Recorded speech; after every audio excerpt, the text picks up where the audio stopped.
نحمده ونصلي على رسوله الكريم اما بعد رب اشرح لي صدري رب اشرح لي صدري رب اشرح لي صدري ويسر لي امري واحلل عقدة من لساني يفقهوا قولي اللهم تقبل منا صالح الاعمال وتجاوز عن سيئات اعمالنا. قال تبارك وتعالى في كلامه المجيد فأعوذ بالله من الشيطان الرجيم بسم الله الرحمن الرحيم لقد كان في قصصهم عبرة لأولي الألباب. حضرات محترم، قرآن مجید میں تقریباً 26 انبیاء کرام علیہم السلام کا تذکرہ ہے. اس سے زیادہ اللہ تبارک و تعالیٰ نے کچھ اور قصے بھی ذکر کیے ہیں. بہت سے قصے ہیں، بڑے مزیدار قصے ہیں، بڑی نصیحتیں ہیں. اللہ بیان کرنے والے ہوں اور اس جیسا کلام کوئی لا نہ سکتا ہو تو پھر اس قصوں کے اندر عبرتیں نصیحتیں نہ ہوں، ایسا ہو نہیں سکتا. لیکن تمام قصے خود اللہ نے بیان کیے ہیں. لیکن جو سب سے خوبصورت قصہ جس کو اللہ خود خوبصورت کہہ رہے ہیں اور سب سے خوبصورت کہہ رہے ہیں وہ جناب یوسف علیہ السلام کا قصہ. اب اتنا خوبصورت قصہ ہو لیکن ہمارے اللہ رحم فرمائے واعظین حضرات کے اوپر کہ وہ اس کو اس طرح بیان کرتے ہیں کہ جس کے اندر وہ چیزیں بیان کر جاتے ہیں جو اصل میں اس قصے کا حصہ ہی نہیں ہوتے. یعنی قرآن میں قصہ تو ہے، اس کے اوپر اضافے بیان کر جاتے ہیں. اور اس قصے میں سب سے خوبصورت باتیں کون کون سی ہیں وہ ہم ترتیب سے ذکر کرتے ہیں. تو اس کا آغاز کرتے ہیں.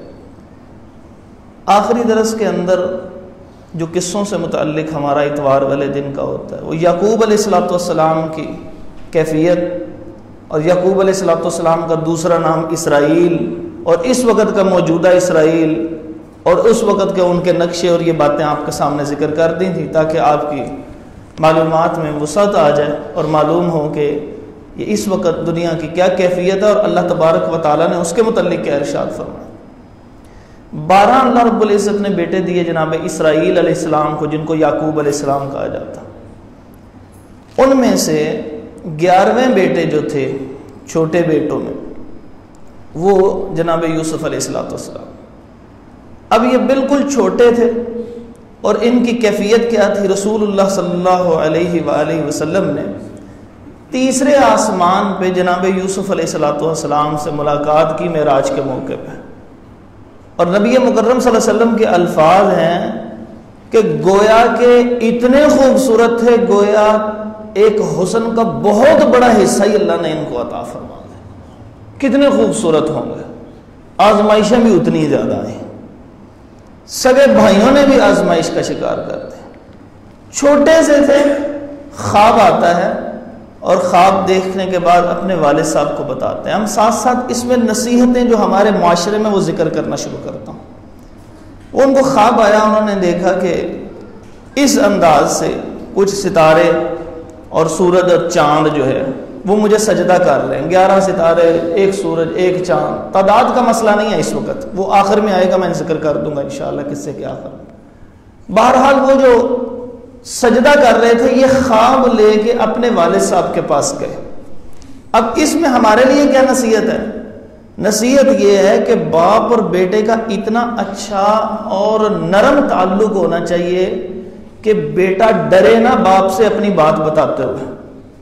ہمارے ہاں ہر دوسری بات پہ وہ بےعزتی کی جاتی ہے بچوں کی اور ان کو یہ جملہ کہا جاتا ہے تمہیں عقل ہی نہیں ہے اس چیز کی اور تمہیں کبھی بھی سمجھ نہیں آ سکتی اور تم اتنے بڑے ہو گئے ہو. حتیٰ کہ اولاد والے ہو جاتے ہیں ان کو بھی ڈانٹ پڑ رہی ہوتی ہے. معاشرے میں ہوتا ہے نا ایسا.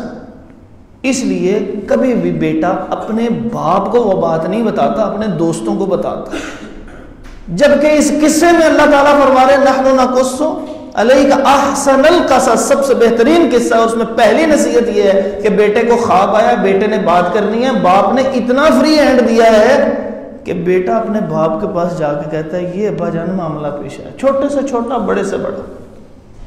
اس کو دوستوں کے پاس جانے کی ضرورت نہیں پڑی، سگے بھائیوں کے پاس کوئی نہیں گیا، کسی کے پاس بھی نہیں جا رہا، اپنے باپ کے پاس. تو باپ اتنا نرم رویہ انشاءاللہ طے کریں جو باپ ہے کہ اتنا نرم رویہ رکھیں اور اتنا ان کو فرینڈلی ماحول دیں، دوستانہ ماحول دیں کہ وہ آپ سے بات کریں، اور اگر باپ سے بات کریں گے یقین مانے کوئی زندگی میں ان کو گمراہ نہیں کر سکتا.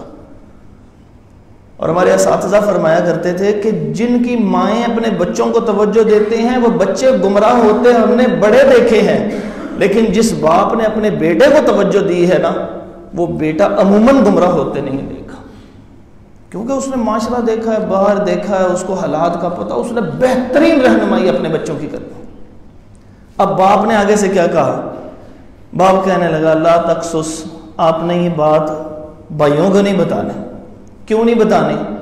اب یہاں پہ ہمارے لیے دو باتیں ہیں قیمتی جو ہم نے اپنے لیے اس کو نکالنی ہے، صرف قصہ نہیں ہے یہ. پہلی بات یہ ہے کہ کیا سوال ذہن میں آتا ہے کیا باپ اپنے بھائیوں کے درمیان، اپنے بیٹوں کے درمیان تنفر پیدا کر رہا ہے، نفرت پیدا کر رہا ہے؟ جی دوسروں کو نہیں بتانا چاہیے. نہیں، نبی پاک صلی اللہ علیہ وسلم نے اس کے متعلق ایک ارشاد فرمایا نبی پاک صلی اللہ علیہ وسلم نے کہ تم اپنی کامیابیوں کو چھپایا کرو. الفاظ ہیں حدیث کے کہ تم اپنی کامیابیوں کو چھپا کے اللہ سے مدد طلب کیا کرو. کیوں؟ کیونکہ ہر نعمت والے کے ساتھ کوئی نہ کوئی حسد کرنے والا موجود ہو. اللہ کے نبی صلی اللہ علیہ وسلم اللہ کی قسم بدگمانی نہیں سکھا سکتے. سورۃ الحجرات میں آتا ہے اجتنبوا کثیرا من الظن، اور نبی صلی اللہ علیہ وسلم نے فرمایا ایاکم والظن فإن الظن اکذب الحدیث، کہ بدگمانی سے بچو، بدگمانی سب سے بڑا جھوٹ ہوتا ہے. اللہ رب العزت بھی فرما رہے ہیں بدگمانی سے بچو. ان بعض الظن اثم، کیونکہ بعض خیالات جو ہوتے ہیں وہ گناہ ہوتے ہیں. لیکن وہ کیا کہہ رہے ہیں؟ وہ کہہ رہے ہیں نبی پاک صلی اللہ علیہ وسلم کہ اپنی کامیابیوں کو چھپاؤ. ان دونوں میں تطبیق کیا؟ مثلا اگر اللہ رب العزت آپ کا کاروبار چلانے لگ پڑے، نعمت آنا شروع ہو جائے، خاموش ہو جاؤ. کیوں خاموش ہو جاؤ؟ جب تک کہ مکمل کامیابی تک نہ آ جاؤ ان باتوں کو سب کے ساتھ ذکر نہ کرو.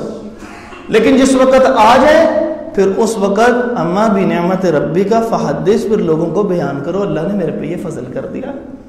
پھر جب وہ فضل دوسروں کے اوپر کرو گے ان کو معلوم ہوگا. لیکن جس وقت ابھی آپ کامیابی کے مراحل طے کر رہے ہو تو نبی پاک صلی اللہ علیہ وسلم کی حدیث کیا ہے کہ اپنی کامیابیوں کو چھپاؤ، چھپانے کے ساتھ مدد طلب کرو. کیونکہ فَإِنَّ فِي كُلِّ نِعْمَةٍ مَحْسُودٌ، کہ ہر نعمت والے کے ساتھ کوئی نہ کوئی حسد کرنے والا موجود ہوتا. یہی حالات پڑھائی میں ہوتا ہے. آپ دیکھتے ہیں ایک بچہ بہت اچھا پڑھ رہا ہوتا ہے لیکن کچھ ہی عرصہ گزرتا ہے، نمبر لے رہا ہے، پوزیشنیں لے رہا ہے، حفظ پہ بیٹھا ہے، وہ 2-4 سپارے اس نے ایسے ہی 1-2 مہینے کے اندر آرام سے یاد کر لیا. اس کے بعد ایسی کیفیت ہوتی ہے وہ کچھ پڑھ نہیں سکتا، اس کے کبھی مارکس نہیں آ رہے ہوتے. کیا سبب ہوتا ہے؟ نظر لگ جاتی ہے اس شخص کو.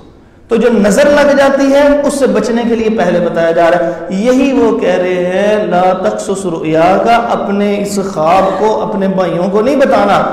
بدگمانی نہیں پیدا کر رہے، کیونکہ اگر بدگمانی پیدا کر رہے ہوتے تو آگے ذکر ہونا تھا کہ یہ تمہارے بھائی جو ہیں وہ تمہارے خلاف ہیں. نہیں، وہ آگے سے کہہ رہے ہیں کہ یہ جو شیطان ہے نا یہ تمہارا کھلا دشمن ہے. یعنی بھائیوں کے متعلق نہ غلط سوچنا، لیکن شیطان تمہارا کھلا دشمن ہے. یہ ان کے دلوں میں بھی کوئی بات ڈالے گا اور تمہارے دل میں بھی کوئی بات ڈالے گا، نقصان ہو جائے گا. اس سے یہ معلوم ہوا کہ باپ جو نبی تھے ان کو احساس ہو گیا یہ میرا بیٹا بھی نبی بننے والا، میرے بیٹے کے اوپر بھی اللہ رب العزت کو خاص فضل کرنے والا ہے. یہ باپ کو اللہ رب العزت نے بڑی حیثیت دی ہوتی ہے، سمجھ بوجھ اپنی اولاد کے والے سے دی ہوتی ہے. جس وقت یہ معاملہ پیش آ گیا اللہ تعالیٰ ارشاد فرماتے ہیں کہ آیات للسائلین، یہ جو یوسف علیہ السلام کا قصہ ہے نا یہ سوال کرنے والوں کے لیے، پوری دنیا کے لیے اس میں بڑی نشانیاں ہیں. ہوا کیا تھا؟ مفسرین لکھتے ہیں کہ دراصل یہودیوں نے اور مشرکین نے گٹھ جوڑ کیا اور سوال کیا کہ یوسف علیہ السلام کا قصہ بتائیں، آپ کیا واقعہ پیش ہے؟ آپ نبی ہیں نا، آپ نے پرانی کتابیں بھی نہیں پڑھی، آپ نے کہیں سفر بھی نہیں کیے، آپ شام کے علاقوں میں بھی نہیں گئے، بتائیں وہ کیا قصہ ہے. کیونکہ جو ابراہیم علیہ السلام تھے وہ فلسطین کے علاقے میں رہتے تھے، یہ فلسطین کا علاقہ ہے، یہ نیچے عرب کا علاقہ ہے، اور اس کے کافی بائیں طرف جا کے وہ مصر کا علاقہ ہے.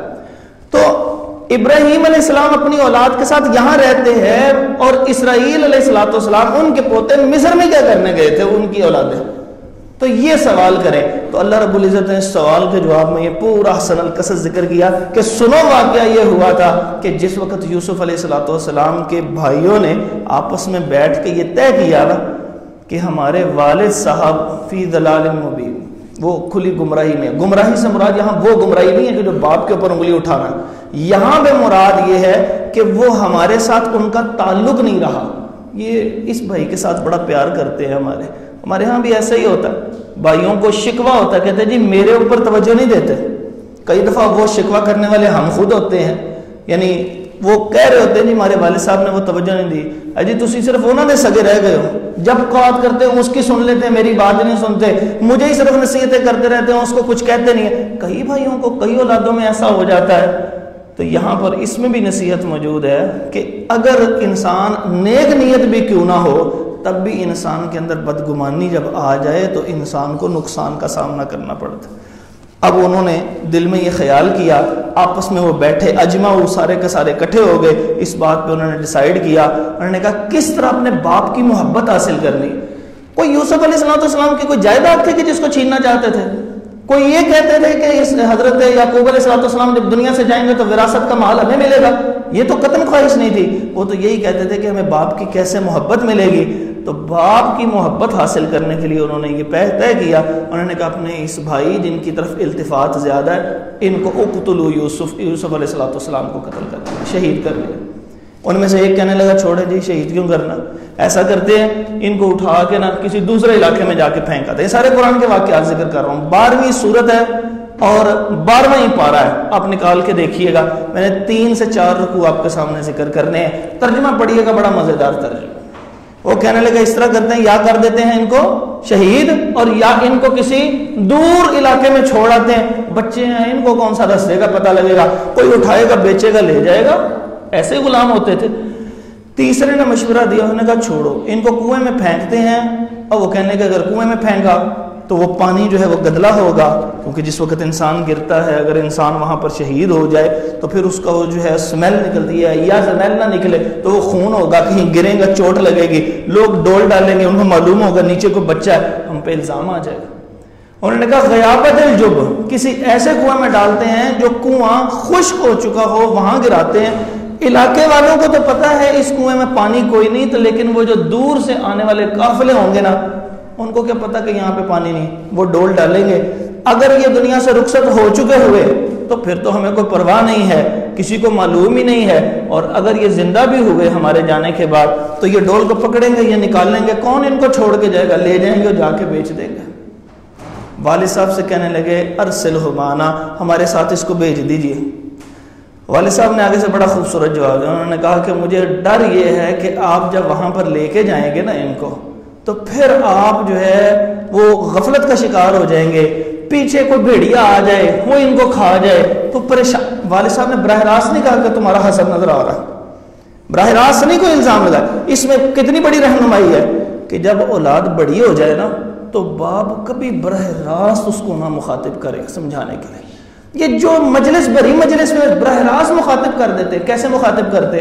تھوڑا بچہ بڑا ہوا وہ اپنی کرنے لگ پڑتا ہے، باپ کیا کرتے ہیں، وہ کیا کرتے ہیں جی، وہ کہتے ہیں ہر آئے گئے کو کہتے ہیں انہوں ذرا سمجھایا کرو جی، کہتے ہیں نا یہ کہ انہوں سمجھایا کرو، وہ انہوں سمجھایا کرو، وہ دل میں بچے کی کیا تصور ہوں گے؟ آپ سوچیں نا، بچے کا بچہ بن کے سوچیں کیا تصور ہوں گے؟ وہ کہیں گے یار میرا باپ ہر ویلے میری بےزتی کرتا رہتا، ہر آئے گئے کو کہتا ہے اس کو سمجھایا کرے۔ انہوں نے براہ راست اپنی اولاد کو نہیں کہا، کسی اور کو تو کچھ بھی نہیں کہا، انہوں نے براہ راست اپنی اولاد کے آگے بھی نہیں۔ اس لیے پرانے بزرگ کہا کرتے تھے بیٹے کا قد باپ کے قد کے برابر ہو جائے تو اس کے اوپر ہاتھ نہیں اٹھاتے، جوتا برابر ہو جائے تو ہاتھ نہیں اٹھاتے، آواز بلند نہیں کرتے، صرف پیار سے سمجھاتے ہیں۔ یہی انہوں نے بھی کیا۔ یہ دراصل یعقوب علیہ السلام کی تربیت تھی جو قرآن مجید میں آئی ہوئی ہے کہ جب بچہ بڑا ہوا نظر آ رہا ہے یہ نقصان پہنچا سکتے ہیں، لیکن اس کو براہ راست نہیں کہا تم وہ کر رہے ہو۔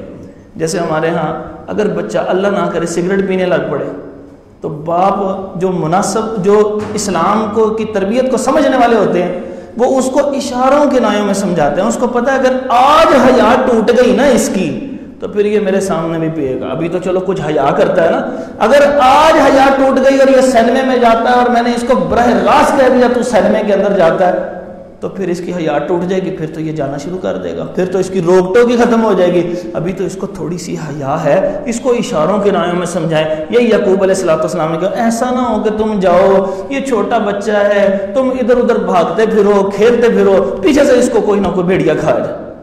اب سمجھایا تو تھا، لیکن یہاں سے ایک اور رہنمائی ملتی ہے، جب کوئی بات انسان کسی کو کرتا ہے نا تو اس وقت تو کوئی بندہ اس کا انکار کر سکتا ہے، لیکن وہ بات اس کے ذہن کے اندر کسی گوشے میں رہ جاتی ہے۔ ہمیشہ کسی نے کوئی بات کی وہ گوشے میں رہ جاتی ہے۔ جیسے دنیا سے کوئی بڑا رخصت ہو نا تو 2 4 5 10 سالوں بعد کیا کہتے ہیں؟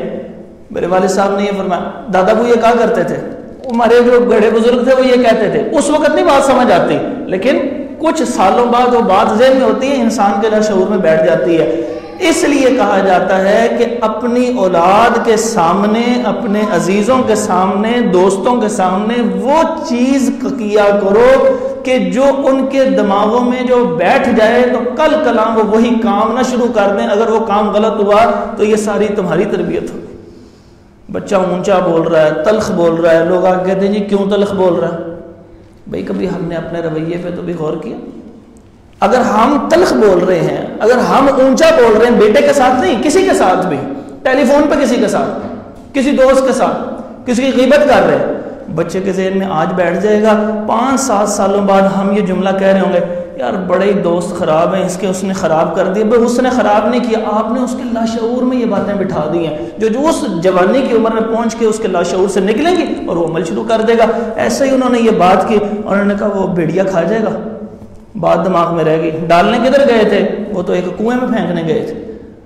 آخر کہہ کلا کے لے گئے اپنے والد صاحب کے ساتھ، اور والد صاحب نے آگے سے ریزسٹنس نہیں کرنے کہا جاؤ پھر اللہ مالک ہے، اب تم تو موڑ نہیں سکتے۔ تو جب وہ لے گئے کام وہی کیا، ان کو پھینک دیا وہاں پہ۔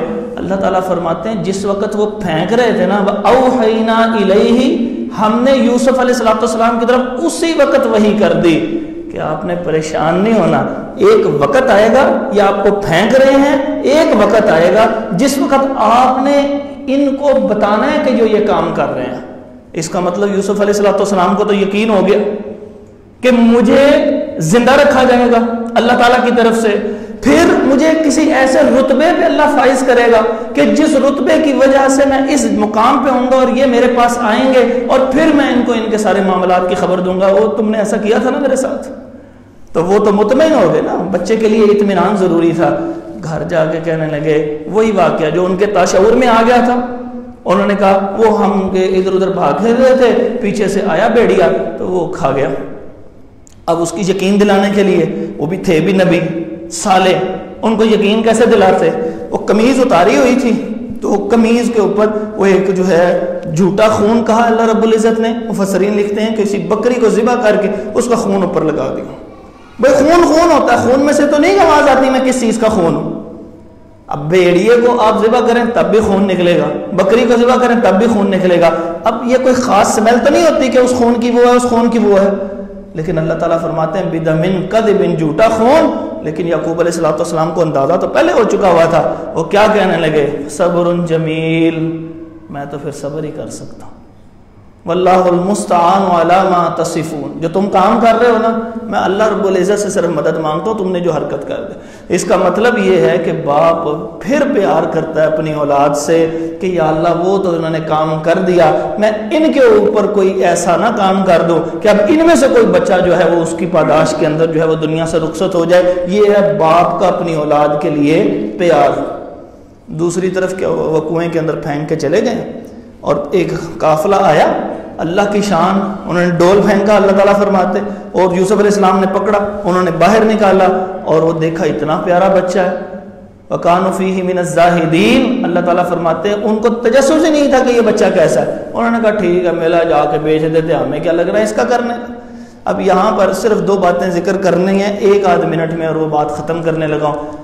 وہ بات یہ ہے کہ کہا جاتا ہے یہاں پر بڑے بڑے لمبے قصے بیان کیے جاتے ہیں کہ جس وقت وہ گرانے لگے نا یوسف علیہ السلام کو، تو وہ 10 بھائی ایک طرف تھے، ایک طرف تھے، یہ چھوٹے بچے تھے، انہوں نے ان کو دھکا دینے کی کوشش کی اور وہ ان کو کہہ رہے تھے بھائی آپ میرے ساتھ کیا کر رہے ہیں، اور بڑے انہوں نے منتیں کی۔ بڑا لمبا واقعہ بیان کیا جاتا ہے، اس واقعے کی کوئی سند نہیں ہے، واقعہ ایسا ہے، علامہ آلوسی رحمۃ اللہ تعالیٰ لکھتے ہیں روح البیان کے اندر، روح المعانی کے اندر، یہ بڑی تفسیر ہے بہت بڑی عربی کی، اس میں لکھتے ہیں، کہتے ہیں وہ اتنا بڑے بڑے واقعات بعض لوگوں نے لکھ دیے ہیں تفسیر کے اندر کہ جن کی کوئی سند نہیں ہے، لکھے اس انداز سے ہیں کہ بڑے سے بڑا پتھر دل بھی پڑے تو وہ رونے لگ پڑے گا زاروں کتاب کہ ایک بچے پہ کیسا ظلم کیا، لیکن چونکہ اس کی سند نہیں ہے تو دین کے اندر بے سند باتوں کی بھی اہمیت نہیں۔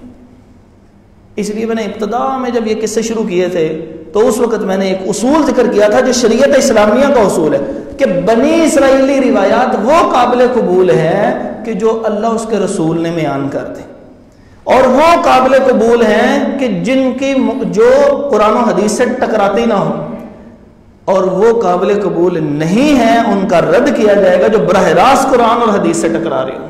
تو یہ تو بیان کرنے والا ہی کوئی نہیں ہے، تو جب کوئی بیان کرنے والا ہی نہ ہو، صرف ایک بندہ آج اٹھ کے کہہ دے کہ یہ واقعہ اس طرح پیش آیا تھا، تو ہم اس واقعے کو کیوں مانیں؟ ایک نبی ہے، نبی کے متعلق کوئی بھی الفاظ کہتے ہوئے خیال رکھنا چاہیے کہ وہ نبی نے کہے ہیں کہ نہیں کہے، ورنہ آج ہم کچھ بھی ان کے متعلق کہہ دیں، کل قیامت کے دن جب ہم آئیں، وہ نبی آئیں، یا اللہ انہوں نے میرے متعلق جھوٹ بولا تھا، اور انبیاء کے متعلق جھوٹ کی کیفیت، نبی صلی اللہ علیہ وسلم نے فرمایا تم لوگوں کو ایک دوسرے کے متعلق جھوٹ کی وہ معاملہ نہیں ہے جو میرے متعلق معاملہ ہے، جس نے میرے متعلق ایک بات بھی جھوٹی جان بوجھ کے کہی اس کا ٹھکانہ آگ ہے۔ تو یہ نبیوں کی شان ہوتی، تو اس لیے جو ایسے واقعات بیان کیے جائیں گے ہم اس کو اس وقت تک نہیں تسلیم کریں گے جب تک کہ اس کی کوئی سند نہ ہو، یہ سارے اس تفصیلات کی سند نہیں ہے۔ اور دوسری بات جو یہ ہے کہ جس وقت ان کو وہاں گرایا گیا اور ان کو نکالا گیا اور وہ لے کے چلے گئے، تو رستے میں جس وقت وہ نکلے وہاں سے تو وہ ایک علاقے سے دوسرے تیسرے حتیٰ کہ وہ مصر کے علاقے میں پہنچ گئے۔ یہ تھا وہ سوال کہ بنی یوسف علیہ السلام اور ان کے بھائی مصر میں کس طرح پہنچے تھے، موجود تو وہ کہاں پہ تھے؟ فلسطین کے علاقے میں۔ تو یہ اللہ رب العزت نے قصہ اس لیے ذکر کیا، نشانیاں اور بہت سارے معاملات اس کے اندر اور بھی ہیں، انشاءاللہ اللہ نے موقع دیا تو انشاءاللہ اگلے درس میں اس کو کچھ حصہ بیان کیا جائے گا۔ اللہ تعالیٰ آپ کا بیٹھنا قبول فرمائے، قرآن کی سمجھ اور فہم عطا فرمائے، اس سے ملنے والی نصیحتیں اور عبرتیں اپنی زندگی میں اپنا کے اپنی زندگیوں کو اللہ اس کے رسول کے احکامات کے تابع کر کے خوبصورت بنائیں تاکہ دین و دنیا آخرت سارے کے سارے بہتر ہو سکے۔ اقول قولی ھذا استغفر اللہ لی ولکم ولجمیع المسلمین۔